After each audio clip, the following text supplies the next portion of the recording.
Just a quick reflection first of all on that excellent performance on Wednesday, excellent results as well. I think you described it as a big step in our development, and many said it was a 9 out of 10 performance. I think from the outside looking in, many will say, wow, just 9.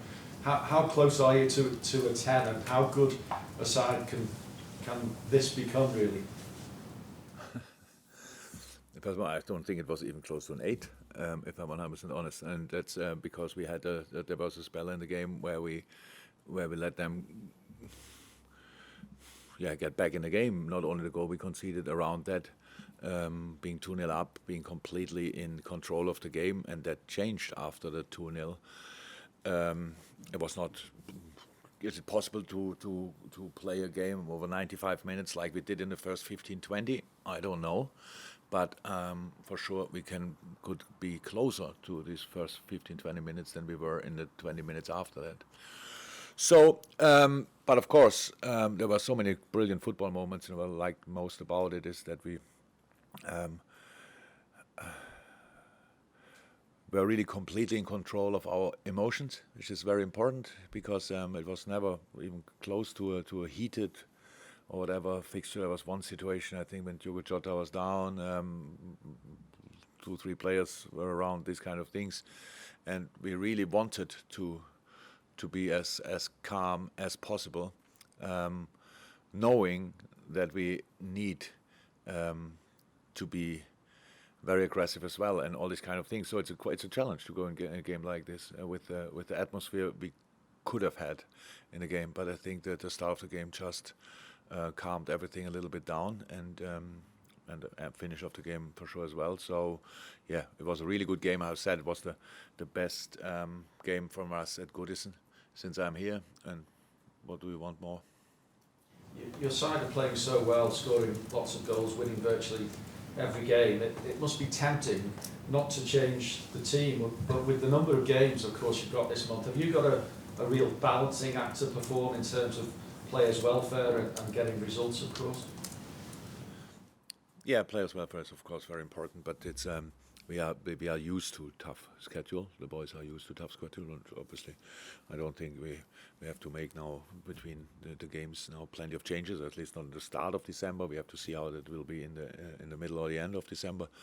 But we will see. It's a constant conversation with the medical department, fitness department. That we have pretty much all datas we can have, and use them, and looking at that, then making a lineup which gives you a big chance to win the next football game. And this week it's the same. We changed quite a lot in the last few weeks. This week we play Wolves.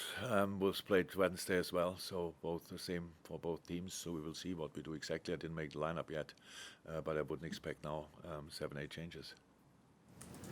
What do you make of Wolves? 3 clean sheets in a row, but they've only scored 1 in their last 4 games. So how do you approach this one? First of all, I have to say a big compliment to the colleague there, because it's really impressive. The impact there. I think it was not so easy to go there after the long time. Nuno has been there, and then when everything is kind of settled, and I think was mostly happy, even when the last season was maybe not the best season Wolves had since then back in the Premier League, but it was still very stable, clear way of style of play and these kind of things, and he changed, and in a good direction, unfortunately.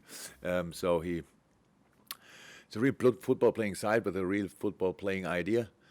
Defending maybe didn't change too much. It's still a similar system what they played before. Everybody's involved when you play for Wolves. I think that's clear. We know that from the time when we were having a closer look on Diogo Jotter and the numbers he had running-wise were incredible, and that made it even more interesting for us. And so the offensive players, they have still to do the same now. Means they have counterattacks, but they have technically good players, so that Neves is available again. So to get him together with Moutinho is a proper midfield, and whoever plays then on the wing and Jimenez up front, I'm really happy for him that he's back, and he's that he came over all that all the misery pretty much was an awful picture. So now when I talk about it, I have it still in my mind. So I'm really happy to see him back, and hopefully he will score a lot of goals apart from Saturday. But it's a good team, and it's really difficult to play. You're right, they didn't score now. They're not famous now for conceding a lot as well, and not even conceding a lot of shots on goal and these kind of things. So we have to be creative, for sure. You've Damien from Liverpool. Hello. Got this run of 9 games through December, and I think it's Chelsea in the new year. How would you describe that period, which is clearly sort of pivotal on how the season's going to play out? Yeah, it's crazy. It's my what is it, 6th, 7th season? I don't know exactly. Yeah, and it is crazy. It was always crazy and will always be crazy. I think everything is fine until you reach then Christmas time, because 26 and 28 it's still not right, and we do that nowadays. It's still not right, and we have to accept that, and obviously we do that, and it's a tradition, and I get all that, but it's really tough. It's really tough. And it's on the end of December pretty much.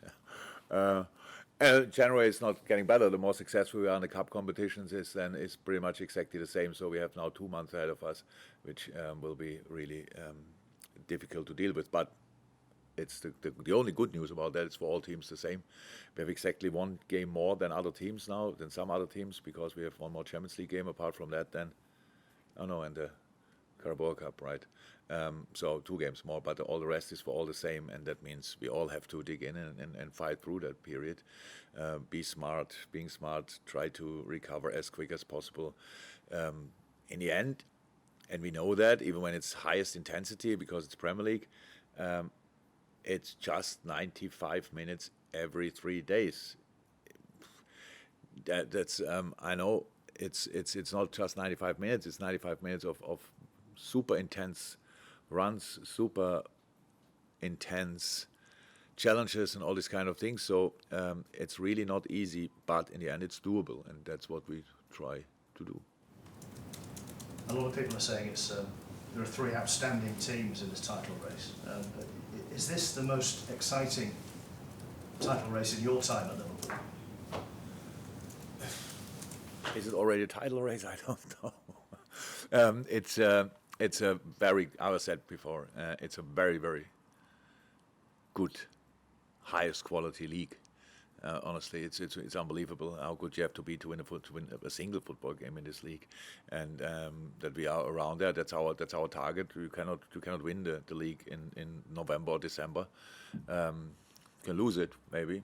That's possible, but you cannot win it. So you have to be around. You have to keep contact. You have to be up there, and that means we have to chase everybody. Each player of each team we face from all direction pretty much, and just to make sure that we are this 1 goal better in pretty much all the games, and that's the challenge. But I can't see it in a moment already as a title race, but it's exciting, obviously. But it's not that we already start looking. I cannot say that never happened in the past. I think everybody knows that I watched the Leicester game when they played Man City, and Company scored that screamer. It's not that I already watch now City and Chelsea games and think, it would be good if they lose or whatever. I most of the time I don't even know if they played and when they played, but that hopefully will happen at one point in March or April. That would be great. That would mean we are still around, but until between now and then, there are obviously an awful lot of games to play, and let's focus now on the next one. Juliet from the BBC, then we'll go to Per on the Zoom, and then we'll go to Mike from radio. Jürgen, can I talk about Diogo Jotter again, scoring in midweek? He makes it look so easy. You mentioned him before in the press conference, with him being at Wolves, and you've taken that closer look at him. How much work goes into identifying a player like that, and then how much work does that player have to do to get to the level where he's at now? Diogo is well, that's what I didn't know, obviously, when I saw him first. But it's an incredible package. From personality point of view, he's incredible, really incredible boy. Really smart, really organized,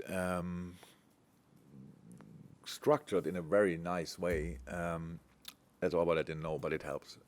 When we look at his career, where he started on Atletico, then on loan, blah, blah, blah, all these kind of things, going then to Wolves. And I remember that when I saw him the first time, I thought it could be a player for me because of how intense he was in all the situations. It's technically, obviously, on a really high level, but the intensity he put in, that makes then real the difference, because on our level, they are technically, all the players are technically have incredible quality. But when everybody is really on a high level in one area, so how can you make the difference? And you can make the difference then with your attitude, and that's what I was most excited about Diogo, this little mix. Then people maybe would have said that, yeah, but he didn't score an awful lot of goals. The problem is that Wolves had probably the most intense style of play for the offensive wingers, like defensively, in an unbelievable way. So Jimenez was allowed to stay a little bit up. All the rest had to cover pretty much the whole pitch, and that costs you energy for being calm. And he was very young. He turns tomorrow 25. So he was very young then, and all that what made it really interesting for us. And for us, it was clear that he will make the next steps with us. And that's what he did. Atle from TV2 Norway, and then we'll go to Mike Hughes. Hi again, thank you for your time. I wanted to ask you a question about Mohamed Salah, who has been in brilliant form this season. In previous seasons, though, he has been criticised for being too selfish, but now he's not just your top goal scorer and the top goal scorer in the Premier League, he's also the player with the most assists in the league, almost twice as much as entire last season for him. So my question is, have you made some changes in that aspect of the game for him to make him more a team player, if you like, or is it a coincidence? It's not a coincidence, but we didn't have now a specific talk about that or whatever, because it was not necessary. These things happen naturally. It was never criticized by us for being too selfish or whatever, because he never was. That a striker who comes in situations where we all want them to finish off, that he from time to time oversees a mate who is maybe in a better position, it's completely normal. But it's really easy to sit at home on the sofa and say, oh, you must have seen it. So if you played yourself the game, then you know it's the most difficult thing to do.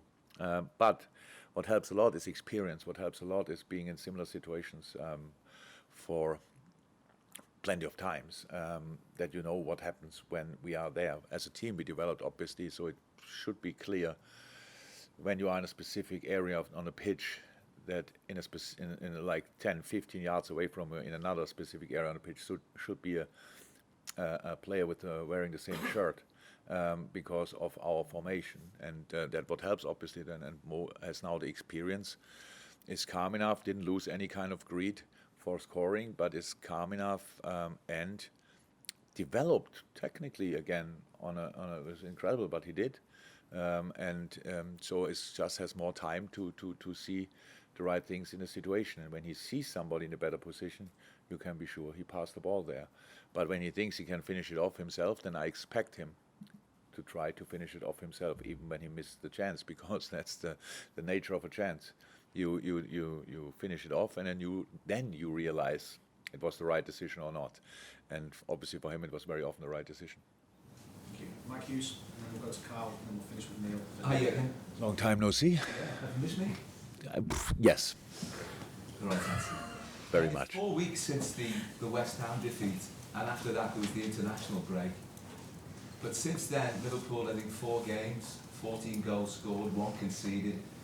The players appear to have come back sort of re-energised and almost as if there's been a reset after the international break. And what are the ingredients that enable you to sort of do that, or the players to do that? Not really re-energized. It was an intense period, the international break, for me, for you, for the players it wasn't. It had important games to play. Finals, pretty much, to qualify for the World Cup, right? For the World Cup. And what helped most was the defeat at West Ham. unfortunately, we are human beings, and as human beings, sometimes you need to get a knock to get that you really understand what is necessary. And unfortunately, I would now love to say that it was the last defeat we needed for that, but maybe there will some other coming up. We try to avoid that, but it helped a lot because the game at West Ham was a very good example. That we conceded 2 goals after set pieces is not good, but with the quality of West Ham can happen. The problem was we gave West Ham too much set pieces, especially corners, whatever. Because they are good in that, so you have to avoid that. Means you have to defend them higher, that they don't come in a situation where they can get a corner. These kind of things. There were so many things we could have done, we should have done better. Because we scored there obviously 2 goals, but we conceded 3, and we didn't concede 3 because we made all mistakes in the last line. No, we conceded 3 goals because we let these set pieces happen. And they only happen when we don't defend as a unit really well. And this was one of these games where it was clear what was the reason for losing, not the offensive part of our game, but the defensive part of our game. And we all know you only can be you can only win football games consistently if you defend on the absolute highest level. That's what we didn't do that day. That's why we lost, and that's what we took into the consideration and into the next game. It was difficult to analyze it then because they had their leave, but when they came back, we still reminded them after 10 days that we did not really well in that department, and we have to improve that. Easy said, but obviously we worked a lot on these kind of things in the pre-season, and then the season starts and the hectic schedule and all these things, and you lose them a little bit, and that was an important moment to get that back really in our focus and to go again from there. But in the end, things like this will not last forever, will only last as long as you stay 100% focused, and that's for us the job to do now. Thank you. Thank you, mate. Okay, so it's Carmark and Neil Jones, and then we go to the embargo section. I think that's Andy Hunter's up there. Yes, it is. Yeah. Good. So Carl, Neil, and then to the embargo section. Hi, just to go back to Diogo Jota, a lot of his goals seem to be right place, right time. Like Southampton, particularly, he was close to goal. He scored. How much of that is design, and how much is his natural instinct? Do you think? Oh, it's both. I don't know how much. It's like 50% that, 50% that. I don't know, but it's both. You have, as a striker, you have to be there. The goals he scored against Southampton. I think Mo was. If Diogo is not there, Mo is there. So it was obviously that Sadio passed the ball to Robbo. Robbo goes with a brilliant run, but a brilliant pass as well. And then you need to have a player, at least one player at the first post. We had 2 players at the first post, which is a pretty good idea when the ball is arriving there. That was the first goal. The second goal is then you, as a striker, you just be not involved in the. It was a 1-2 between Hendo and Mo, and then Mo passed the ball square, and Diogo is in front of the goal. So you always say that these goals are not easy. It looks easy in the last moment, but it's not easy because you have to be there. You have to read the situations right. So that's both instinct, but as designed, if you want to call it designed, he has to be there. So that's what you do in training. That's why you have to. It makes a good game. A game is a good game when you have a cross or a pass into the box, and you have at least 4 options there. That makes a good game. You have on the first post, you have on the second post, you have one in the center and one on the edge. So that's a really good goal. I think the Hendo's goal against Everton is a goal like this, for example.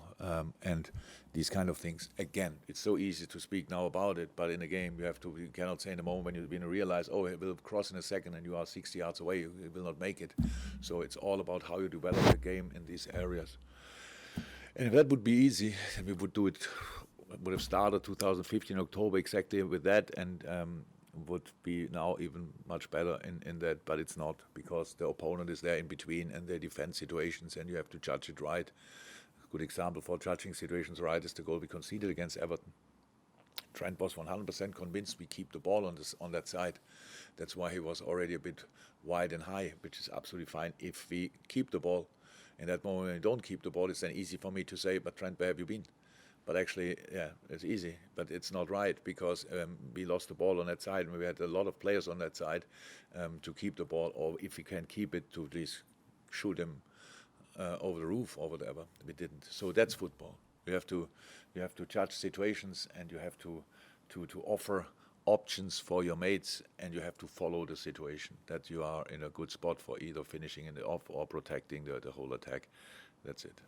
Well, we've seen pictures of Joe Gomez and Naby Keita joining in parts of training. Whereabouts are they? Big parts.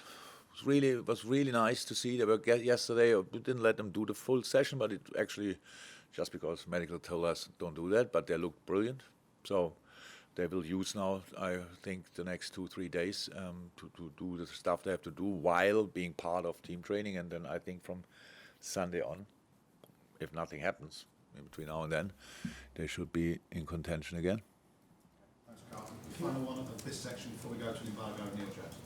Hi, you've added Claudio Tafarel to the coaching staff. Could you just tell us a bit about how that came about and what you think he'll bring to the club? Jotter, a really good guy, quite for a while already the idea when I saw all our extremely talented goalkeepers now. When I see them, like in all age groups, we really think we have an outstanding bunch of players there, starting of course with Ali, but then Queef, then Marcelo, then Harvey. Veed was brilliant in Ireland. Jarosz is doing well. So, and we have a lot of games. So means we are constantly on the road in hotels, stuff like this. So we wanted a real solution for these boys, not only for these boys, but for these boys as well, and want to create our own goalkeeping philosophy actually. And for that, we thought it makes sense to mix it up with a coach was a world-class player, obviously, and works in a moment together with two of the best goalies in the world, with Ederson and Alisson. So we spoke to Ali, and yeah, he was quite pleased about that idea, and then we spoke to Tafarel, and he loved the idea as well, and here we go. It's really good, and yeah, exciting. Gonna say it differently, and he's a brilliant guy. And he's older than me, which is really important because he was the oldest in the coaching staff, so that was a really important part as well.